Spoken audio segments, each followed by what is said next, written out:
we've got to make hay while the sun shines. This is the best gold market I've ever seen in my career, and probably potentially will ever see. And we really need to hit the ground running. And that's what gets me out of bed, is building a mine, but also building a team, building a culture, building a company. There's been 1 million ounces already mined. Wow. So it's got a good pedigree. So the opportunity to expand on the 2.3 million ounces, which we already have, is amazing. First time I went underground, just fell in love with it. And then I ended up starting on $100,000 a year. Wow. When the boom came. And it is amazing industry. There's so much opportunity. Something like an engineering degree is just such a great foundation, because of that engineering degree I can use in all different aspects of business. And what I did is I picked a degree that I knew I'd get a job in. If you're not getting trolled and berated by the keyboard warriors, then you're probably not trying hard enough and you're not taking enough risks. And there's no reward without risk.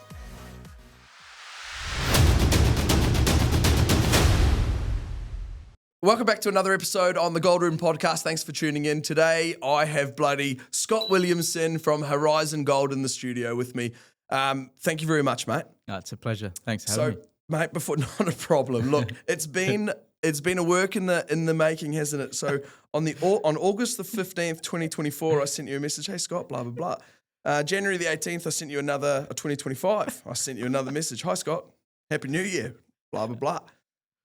August the 14th, 2025. Hi, Scott. Great to meet you at Diggers and Dealers. I should actually say, during all of these times, no reply. February the 1st this year. Hi, Scott. Mate, congratulations on the new role. When you get a spare minute, I'd love to chat with you. February the 4th, sent you Wayne Bramall's episode. March the 24th, morning, Scott. Bloody free content. Come into the studio.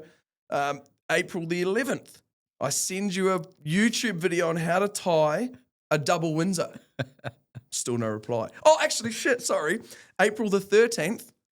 Bloody sorry, mate. I don't read me DMs very well. I'd be honoured and privileged to be on your podcast. Sorry it's taken me so long. And from there, mate, here we are. Thank you very much. Sorry about that. No, mate, don't worry about it. As I'm a big LinkedIn user, and unfortunately the DMs are just full of junk. And that's one thing I probably need to get on top of, is my DMs in LinkedIn. But now we're on WhatsApp. I assume we'll be able to talk a lot more freely, and we'll put the DMs aside. Beautiful. Look, mate, people will be like, what is this bloke up to? He's, suit and, not suit and tie, but dress pants, bloody got me RMs on, tie. Thank you very much for teaching me how to do that before we start filming. It's unfortunately it looks like you're going to a funeral, but well, mate, sometimes I feel like I am. I pulled out a tie that's actually quite similar to my old school, actually. So it's a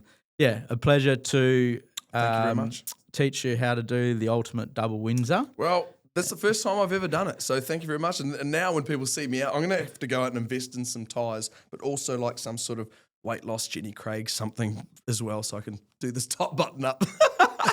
Anyway, mate, enough bloody nonsense. Let's get into, we start every episode with the life and the times. So let's get into it. You as a young fella. Yeah, so grew up in country WA. Dad was the local manager of the elders or West Farmers, so agriculture. Yep. So moved around a lot. So every couple of years he would get transferred to a new location. So I've lived all through the wheat belts of Western Australia. So a big sort of agriculture in our over the years. So Granddad was actually in agriculture as well. He worked for elders for a long time, and it was a great grounding because got to see a lot of different West Australian towns, the communities, and it is a great place to grow up. And actually my great grandfather was a mining engineer. So amazing. So two generations ago there was mining, and then he actually finished his career in Beverley as a farmer. So the agriculture and mining have been in the bloodlines for generations, and spent a lot of time, or most of my years actually in Geraldton. So which is the windy city. Yeah, an interesting town. It's fishing and agriculture. Great place to grow up. And mining. And mining, yeah. They got mineral sands up there. Yeah, that's right. So, yeah, Geraldton, so the home of the Gero Dero, and I'm proud to be a Gero Dero, and that was a great grounding as well, and some great times, on farms and surfing and Awesome. fishing and all that great stuff from living in country WA, and then moved to. You got siblings? Yeah, two brothers. So three boys. So mum and dad have done well to put up with three boys, and we're all very close. So we're really close, and it was the great. Eldest or the youngest? Yeah, I'm the eldest of the three, and the middle brother he's only a year younger, so quite similar age, and we're all very close, and luckily our wives all get along, and cool. And then the next generation, the kids are all getting along really well, and we had 5 girls straight out of the 3 boys, and then we're just starting to get a few boys, which is good. So my little brother's just had a couple of boys. So cool. Luckily the name lives on. Yeah, beautiful. Mate, so after growing up in Gero primary school, where'd you do high school? Yeah, did first sort of 3 years of high school in Geraldton at the Catholic College there, and then moved to boarding school in Perth at Hale. So dad and granddad both went to Hale. Awesome. So that was a great opportunity, and the best schooling in WA. I think the PSA schooling system is just it was a real great opportunity, and forever grateful that mum and dad could do it. They probably shouldn't have done it. Like, it's not cheap. Particularly boarding in do you know what does it cost a year? What do you think it cost back then? It was probably $20,000 a year each. And what does it cost now? Do you know? It would have to be double that. Yeah. Oh wow! Or probably more, maybe triple. Yeah, wow. Not cheap. Good school. It was amazing. Good things. Good football, like good sporting, but all levels. Like if you're interested in music or debating or drama, like, whatever you were interested in, you had the best of everything. Awesome. And that's what you're paying for. And you're paying for the network as well. Yeah, definitely. I've actually heard that from quite a number of people. Yeah. So, do you do well at high school? Not really. Interestingly, so I went from straight A's to straight C's overnight. What happened? So that was just the difference between the level in Geraldton versus the level at Hale. Yeah. Okay. So I went from top of the class to average overnight. Wow. Yeah. So that was a bit of a hit to the ego. No, it didn't really change my focus. I was still more interested in football probably. Yeah, okay. But I got through, and did enough to get an engineering degree. I actually wanted to do pharmacy, but didn't get the score. Threw in the engineering because I thought it would give me a better opportunity for job prospects. I really was only really interested in business or commerce. Yep. But I knew that if I threw in an engineering degree, that would really open up the opportunities. And back then, when I started, we were at the bottom of the mining cycle. So back in year 2001, gold price was about $250 an ounce. No one was doing mining engineering. And I didn't really know what I was getting myself into. I didn't even know that I had to move to Kalgoorlie. So a week before I was about to start the degree, Mum rang up and she goes, "Oh, do you know you have to live in Kalgoorlie for that degree?" I was like, "Oh, shit." Shit, mate. I didn't even know. You've gone forward in leaps and bounds during doing DD since then, I bet. Bloody hell. So I went in and I nearly pulled out of the engineering because Why? I didn't. Well, I'd just come from Geraldton in the big smoke. I didn't really want to go back to the bush I wasn't quite ready to go back to the bush. And then one of the lecturers, Bob Fagan, head of geology, basically said, look, just give it a go. You'll get paid really well. You'll get a job in your first vacation. So you'll get a 3-month stint out on a mine. That'll pay for all of your tuition. And so I started to think about it, and the starting salary he was saying, I'll start on $60,000 a year. at that time the average would have been 30, and I was quite surprised, and then then I stuck with it. First time I went underground, just fell in love with it, and so luckily he convinced me to hang in there, and then I ended up starting on $100,000 a year. Wow. When the boom came, and Yep. that was 20 years ago. So yeah, and it is amazing industry. There's so much opportunity.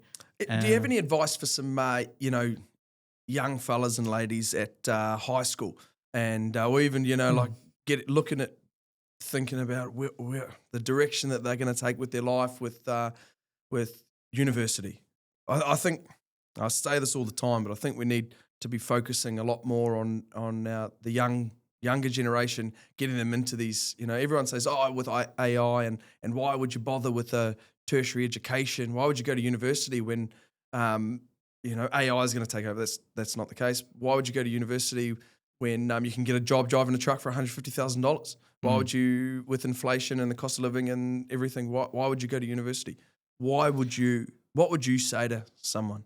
Yeah, I think what I did is I did the most difficult subjects that I could, and I kept my options open as much as I could. So I did physics and chemistry. I did the most difficult maths, and I made sure that I had all those options. If I did want to do something that needed all of those subjects, that I had that optionality. So I think something like an engineering degree is just such a great foundation, because my way of thinking, because of that engineering degree, I can use in all different aspects of business, and I'm a big fan of those core foundational degrees like engineering and science and STEM, for example. So yeah, I'd say keep your options open, but also what I did is I picked a degree that I knew I'd get a job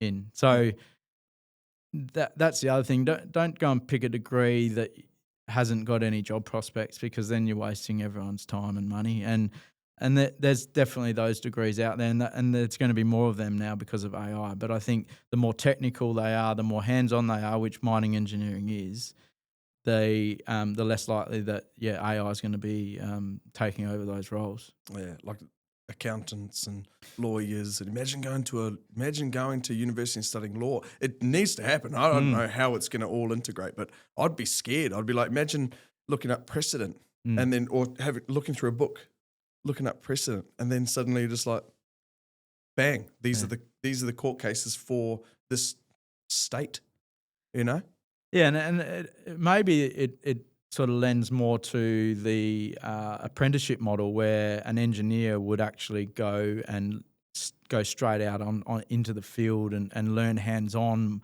and it's less about theory now, and it's all about hands-on and actually getting out there and moving things around. So yeah, I think the more that you hands-on the degree is, the better it's going to be going forward. Yeah.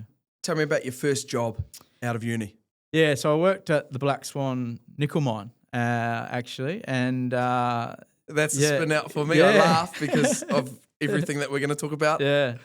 So went underground. So the best thing about mining engineering is that they, even before you finish your degree, straight underground, nipper, truck driver, service crew, you're straight into it. And that's when I just fell in love with it. The first time I went underground, it was just so fascinating, and I was no good. Like fell in a puddle and bloody got hit by a jumbo rod, and I think I burnt my hand on one of those drill bits actually. Oh really? So what an idiot. But I've come a long way since then. But I was and this would have been 25 years ago. So the safety standards have changed a lot. Just a lot more paperwork. Yeah. I can imagine. So I remember being on the jumbo, moving the jumbo operator around the face, and he had a cage on the face, and if you slightly go the wrong way, then he's not happy. So getting yelled at. Yeah, there's plenty of that. Yeah, old school. Yeah, it's good fun. What'd what'd your uniform consist of? Sure, obviously. Oh no, it was still long sleeve and all of that. Like it wasn't that long ago that we weren't in stubbies. no pickaxe. No, it was quite similar, but yeah, just a little bit different to how we do it now. Yeah, okay. So Black Swan to where? So Black Swan. You're a mining engineer. Yeah, mining engineer at Black Swan. Yeah, I was mining engineer. Did a bit of ventilation, that sort of thing there, and then my first real role after that was Kanowna Belle. Yeah, so I did a couple of years at Kanowna Belle, but I actually moved into Geotechnical. So worked under the chief geotech there.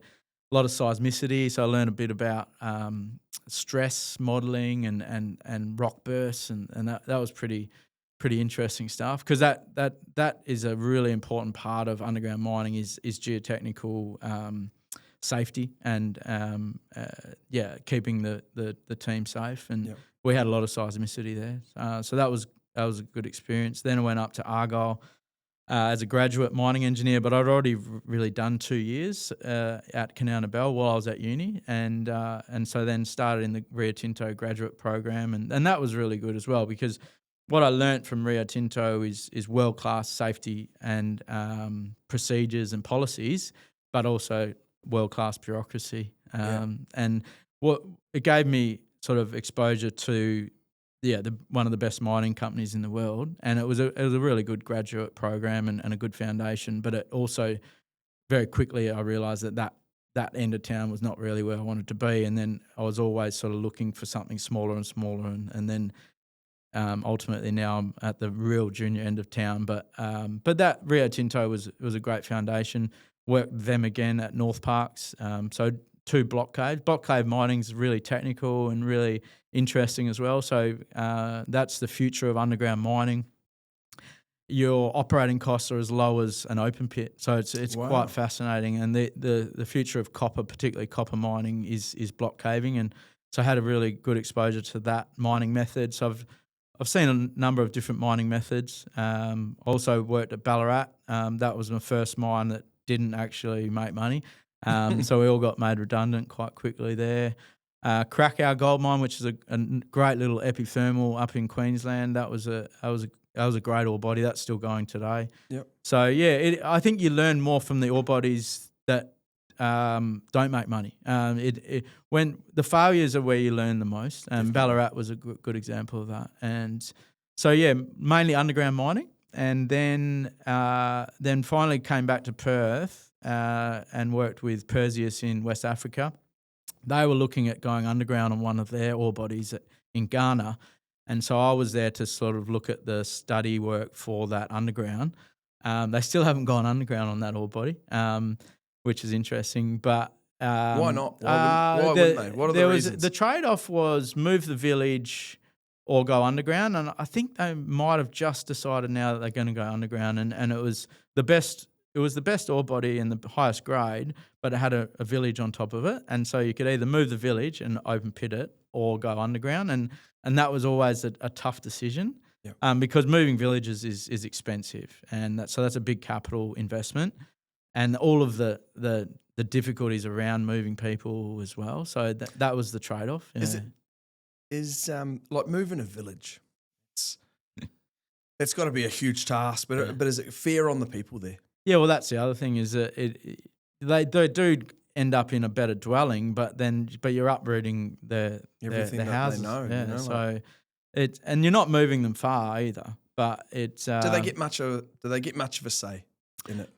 I can't imagine. I can't. Yeah, well, look, I mean, I don't know. That's a good question. I think it depends on where you are. So, for example, in Vietnam, which is a communist country, they don't get any say. No. So it all depends on the government structure. A lot of the same with China. Yeah. You know, they want to move something, build a dam, do anything. They warn them, and then they'll just put the dam up, and we all know what happens after that. But that's political. So yeah, then I jumped into the dark side of stockbroking, and that was a great exposure to this, particularly the junior part of mining and the capital and exploration as well. Hadn't been exposed to the geology as much as I was at Hartleys. So Hartleys, stockbroking firm. As an analyst, I flew around the world looking at mining projects. I did 12 international trips over that 3-year period, looked at many different projects and commodities and jurisdictions. And so I've been to pretty much every continent except Antarctica, but looking at mining projects, early stages, mining teams, management teams. And I also learned how to analyse a mining stock, so I know what's cheap and and how the market sort of works and why it moves in whatever direction. So that was really great foundation for now this more financial roles that I take on now as a CEO. Yeah. Do you have any mentors from that time as an analyst? Yeah, so I worked with Trent Barnett, Mike Milliken. They're still analysts. Trent's actually just gone on to in institutional sales, but they're really strong analysts and a couple of the better guys on the street to this day. But yeah, we had a really strong corporate team. So Gray Edgerton Warburton, he was effectively the one that sort of made the final decision to bring me in. And it helped that he went to the same boarding house at Hale. So there you go. That's the network paid dividends that day. Yep. And I probably wouldn't be here today if he hadn't have given me that opportunity on that day. Awesome, mate. I love hearing that. I love hearing those stories. That's bloody ripper. Let's get into bloody Blackstone, mate, because you were there for 8 years. Yeah, it was great, exciting. It was just a great sort of step out of that analyst role. Actually, I did a year over at Resolute, so that was also a good year. And that's where I actually started wearing the tie. So this all came from... That's where it came from. Yeah, so Johnny Wellborn, he would wear a tie every day, so I started wearing the tie every day. He was big on uniform and pride in your appearance, and almost from his sort of sporting days, it was like, all right, you come to battle and you put on your uniform and you're going to win. And so I sort of took that on from Resolute, and then that sort of, it's why it's still here today. But, mate, you're the best dressed bloody bloke, and that's one thing that a lot of people were saying last year at Diggers is some of the ladies. I don't even know if I can hear this, but some of the ladies, that's the best looking rooster in bloody in mining. I was just like, hey, tie's a fucking ripper tie. The first day at Blackstone, I walked out of the wardrobe and took. I didn't have the tie on. Then the wife said, "Oh, you think you're a big hotshot now that you're MD? You don't have to wear it anymore." Awesome. And I went straight back in, put it on, and it's still on today. So awesome, and mate. now it's on. Well, yeah. So. Look, I mean, I'm pretty sure I'm not going to be chucking this on every day. Certainly not a tie. So Blackstone. The opportunity came to work with Steve Parsons and Hamish Halliday, and so they've been really strong mentors of mine, particularly Hamish as the chair over an 8-year period. I've just learnt so much. Those guys both started really young as CEOs, sort of early 30s. I started in a similar age, sort of early 30s. Early mid-30s, and so they gave me a crack quite early, and I think because they were doing it early, they were more than happy to let me do it quite early in my career, and I didn't ever think I was ready, but in hindsight, I probably was ready, and that being an analyst, that grounding, then the IR with Johnny Wellborn as well, they were really good stepping stones into the CEO role, which is 80% investor relations. It's all about capital markets, finding capital, raising money, but also getting your share price to where it is. The higher your share price is, the lower your cost of capital. And Steve Parsons is a great example.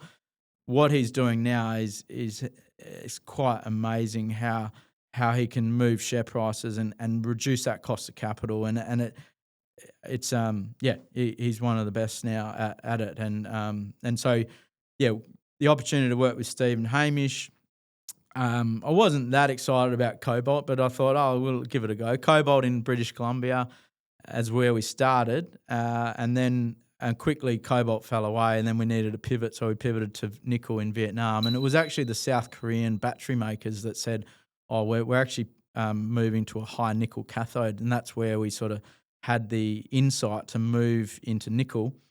And then the nickel mine was run by Evan Spencer. I actually worked with him at Kanowna Belle, and I said, "Oh, what happened to that bloody nickel mine?" And he said, "Oh, it's in care and maintenance, and Steve bought it." And I was like, "Who's Steve?" And Steve's a metallurgist, and he bought it for $1.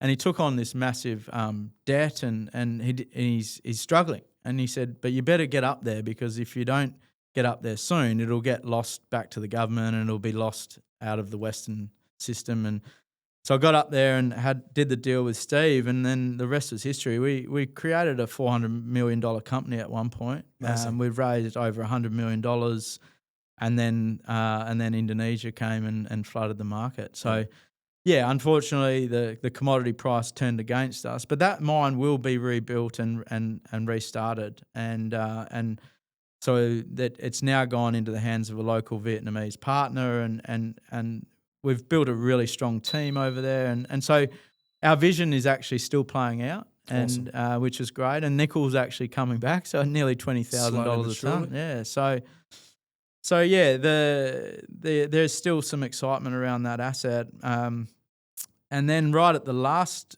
sort of year or so, we actually pivoted out of Vietnam into the Philippines, and that was also a great opportunity, a world-class ore body there over at in Luzon. And then it was sort of time to try something different and actually come back to WA after 20 years away. Yeah. Wow, and Horizon Gold. There was a time there when you were getting confused with Horizon Minerals, and I did hear a funny little story from Grant Hayward, where you were at RIU in Freo, and people, I think you said to him,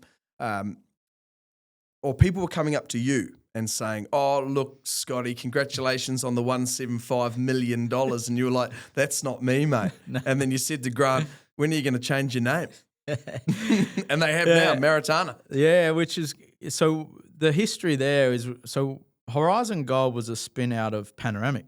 Okay. And so we were first. And so we were sort of, I'd say, digging our heels in because we were first. And so it was only fair that they changed. I think it is good that there was a lot of confusion because we're both West Australian gold and not that far away from each other, and we're both restarting old goldfields. So there was a lot of similarities. Yeah. So there's a lot of similarities. Grant's auntie bought shares in, you know, he told me this. Yeah. He bought shares in your company instead of his, and then she made some money on it, and then pulled some money out and put it back into his. And I think he said she's still a shareholder of Horizon Gold, which is great. So I'll have to meet her. But yeah, I'm sure that's happened more than once. Yeah, I'm sure. I've started meetings, and they think they're talking to Horizon Minerals, and they're like, oh, they're talking about, okay, well, when's the second tranche? I'm like, no, we didn't have a second tranche. They just got the completely wrong company. But so why'd you choose Horizon Gold? Yeah, so it was actually for me, it was really driven by the people. So I've worked with Peter Sullivan. So when I was at Resolute with John, Peter had just transitioned to a non-exec. So Peter Sullivan was the managing director of Resolute for about 15 years. And I used to go in as an analyst and chat with Peter about Resolute. And so I'd built a relationship with Peter over the last sort of 10 or 15 years.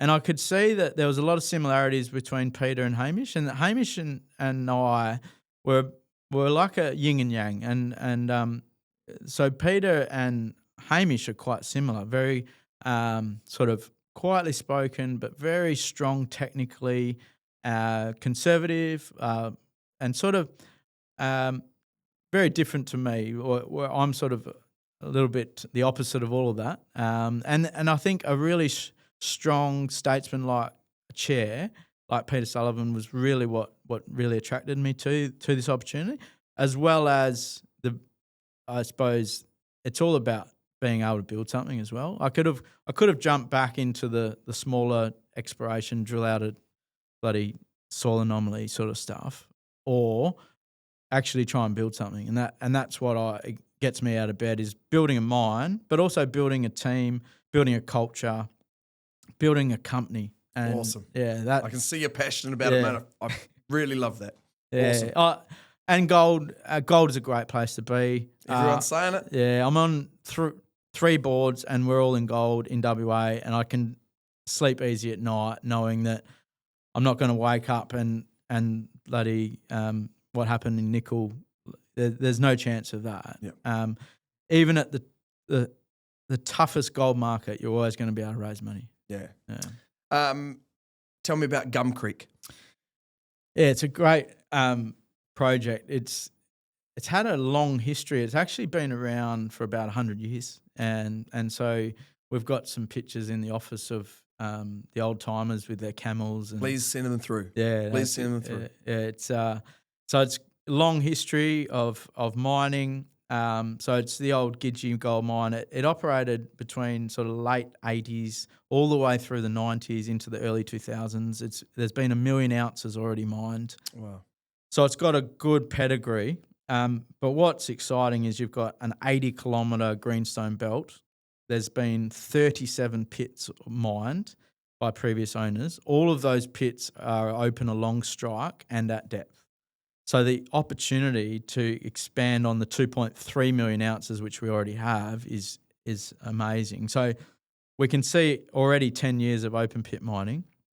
We're showing that there's also underground. So we've got undergrounds at Kingfisher, Swan, Swift, Omega.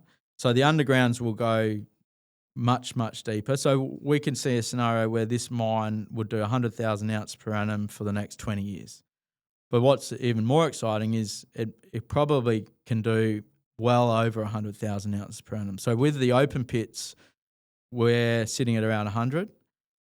Once we bring in the undergrounds, the grade goes from sort of circa 1.5 up to, so the underground's running at 3 to 4 grams. And then, so you're pushing well beyond 100,000 ounces per annum.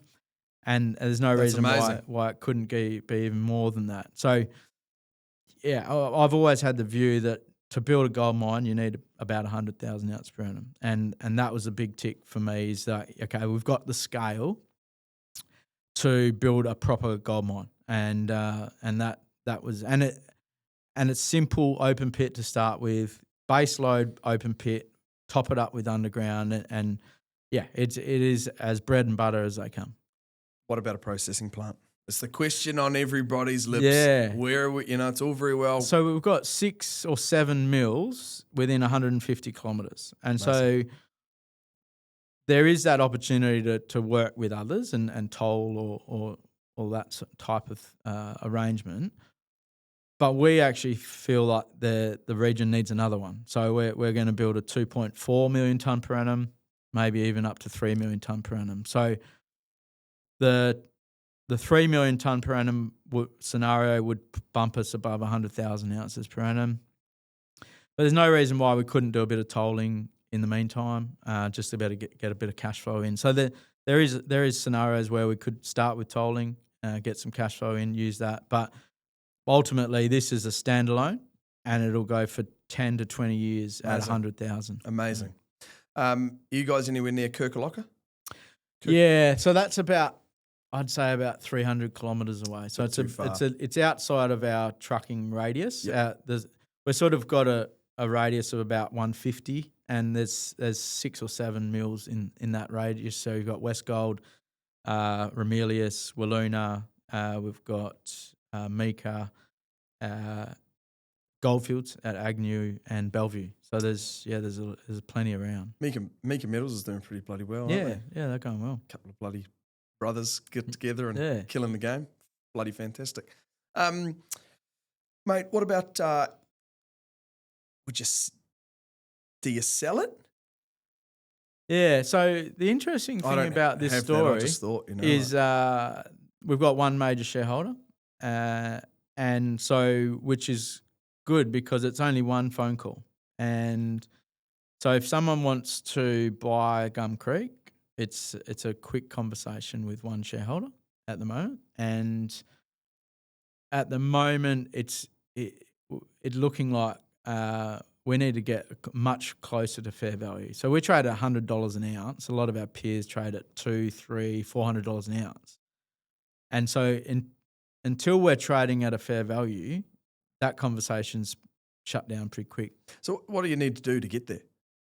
Get the story out. The reason we're trading at that discount to fair value is because it hasn't been promoted. No one knows about us. Everyone knows about the other horizon. Yeah. They did a great job of marketing. We now need to bring this story to the capital markets, and so I need to get out there and pound the pavement and get the story out there.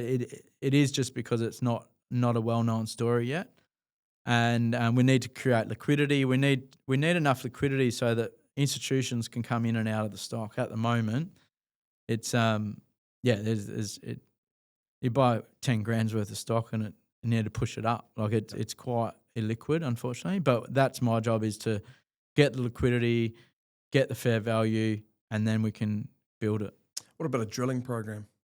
Yeah, so we're quite active. So we're going to put $20 million into exploration. Beautiful. So yeah, and that creates the excitement. How many meters does that get you? 80,000 meters. Yeah. Beautiful. Yeah, so it's exciting opportunity. We're going to have 2 diamond rigs chasing the undergrounds, 1 RC rig chasing the extensions of the open pits. So there's going to be news flow consistent now for the next 6 to 12 months. So that will help. But really, the real re-rate is, okay, when's production? Because when I go to a conference, the mums and dads say, okay, well, this is all great, but when am I seeing cash flow, dividends? That's absolutely. As soon as we can show that this is printing cash, that's when the re-rate comes. Maybe you do need to be looking at. Don't take any bloody advice from me, mate. But maybe you do need to be looking at toll treating. It's definitely something we should consider. And initially, I wasn't that excited about it, but the more I look at it, there are a lot of opportunities in the region, and it's at least we're active, we're printing cash, and we're showing all the stakeholders that we're serious. Yep. I think that's the key. I think the market might be looking at us and going, well, they're not going to build it, and so the only way to prove them wrong is to actually start digging. Yep. Yeah, getting some ore out of the ground, that's what you need. Execution, mate. What does the next 18 months hold for you? Yeah, well, clearly I'm not, these days I'm not much of a mine builder, so I need a team. Yep. And so out there at the moment looking for what that team looks like, build up a team, but yeah, really just get on with it. Like, we've got to make hay while the sun shines. This is the best gold market I've ever seen in my career, and probably potentially will ever see. And I'm not sure how long it lasts for. It could last for a few years. It might not. It might only last for the next 12 months. So we really need to hit the ground running. And a lot of our peers are in a similar situation. It's all about, speed to market. So, who do you need for your team? Oh, well, yeah, good question. I need it from February, where you came on. Yeah. I have at the moment I've just sort of focused on raising that capital. But the first thing we need is a mine builder. Interestingly, you could count on one hand the amount of gold mines that have been built in the last 5 years. There's not many. And so WA has become more difficult for building gold mines and talk about permitting and that type of thing, which is... That's from a state level though, isn't it? It's from all levels. And we weren't going to get political, but there's been too many Labor governments, and I think that's being reflected in the permitting process, and which is quite disappointing after being all around the world and seeing the anti-mining movement, and then to come home and see this, the layers of bureaucracy and red tape and green tape is just it's really slowing us down. What can be done? You know, who are we out there petitioning? I know I said no religion, no politics, no bad quarterly reports, but I think it's important. Yeah. It's a Is tough Cookie one. doing enough? He's always great, but I think like there's definitely people we can lobby and band together with, but unfortunately it's becoming a little bit ingrained in the system, and I saw this in Canada. I've seen this all around the world, but once you go left, it's hard to pull it back, and until you get people like Trump. I mean, look, we definitely don't want to go down that road.